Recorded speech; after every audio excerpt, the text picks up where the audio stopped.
علامہ اقبال علیہ رحمہ فرماتے ہیں کہ میں گھر آیا اور ہمارے گھر کے سامنے ایک سائل کھڑا تھا. سائل چوں قضائے مبرم ہے، جس طرح قضائے مبرم ہوتی ہے، ٹلتی نہیں ہے، اس طرح وہ ٹلنے والا ہی نہیں تھا. میں نے اس کو لا کہا بابا چلا جا معاف کر، لیکن وہ ضد کر کے گھر کے دروازے کے اوپر کھڑا تھا. میں لاؤبالی کی عمر تھی تو سکول سے آیا تھا، میرے ہاتھ میں چھوٹی سی چھڑی تھی تو میں نے اس کے کاسے کے اوپر ماری تو وہ کاسا ٹوٹ کے گر گیا اور اس کے اندر جو سارے دن کی ریزگاری جمع کی تھی وہ بھی بکھر گئی. تو کہتے ہیں کہ وہ ریزگاری اکٹھی کرنے لگا اور میرے والد شیخ نور محمد اندر سے کہیں دیکھ رہے تھے تو وہ باہر آئے. انہوں نے وہ ریزگاری اکٹھی کر کے اس کو دی اور اس کو اور پیسے دیے اور اس سے معذرت کی اور اس کو رخصت کیا اور مجھے بازو سے پکڑ کے اندر لے گئے. اقبال کہتے ہیں میں نے ساری زندگی اپنے والد گرامی کو یوں بلک بلک کے روتے نہیں دیکھا تھا. میرے والد نے مجھے بٹھا لیا اور کہنے لگے کہ اقبال، اگر قیامت کے دن رسول اللہ نے پوچھ لیا کہ تیرا بیٹا فقیروں کے کاسے توڑتا تھا تو بتا میں حضور کو جواب کیا دوں گا. تو کہتے ہیں کہ بس وہی لمحہ میری تربیت کا تھا.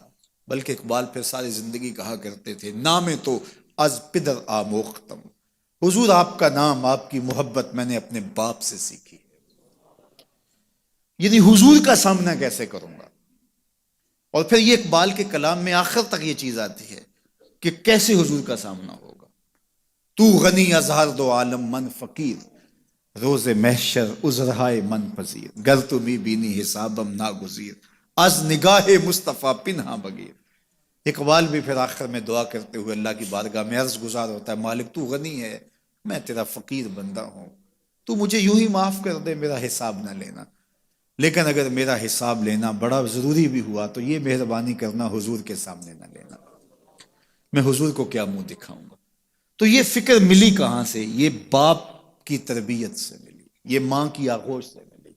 تو یہ ماں باپ کی ذمہ داری ہے کہ بیٹا جب کسی کا دل توڑے، جب کسی سے زیادتی کرے تو باپ وہیں اس کا راستہ روکے.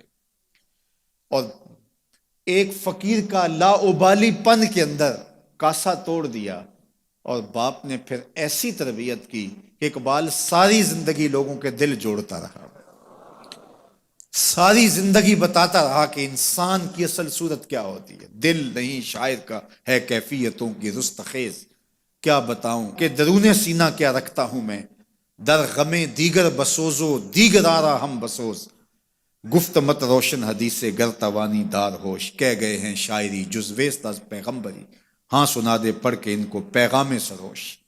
وہ کہتا ہے دوسروں کے غم میں جلنا اور پھر اس غم کو جہان میں پھیلا دینا، اسی کا نام شاعری ہے. پھر اقبال نے وکری شاعری کی، شاعر تو اور بھی ہیں لیکن اقبال کہتا ہے شاعری از مثنوی مقصود نیست، بت فروشی بت گری مقصود نیست، کشتائے انداز ملا جامیم، نظم و نثر او علاج خامیم. وہ کہتا ہے کہ میں یہ بت نہیں بنا رہا کہ یہ غزلیں تراش کے اور یہ نظمیں تراش کے لوگوں سے داد وصول کرو. بلکہ کسی نے اقبال کو کہا یار کوئی غزل تو سناؤ، تو اقبال رو پڑا، کہا حضور میں اپنے شعروں کی داد قیامت کے دن آپ سے ہی لوں گا.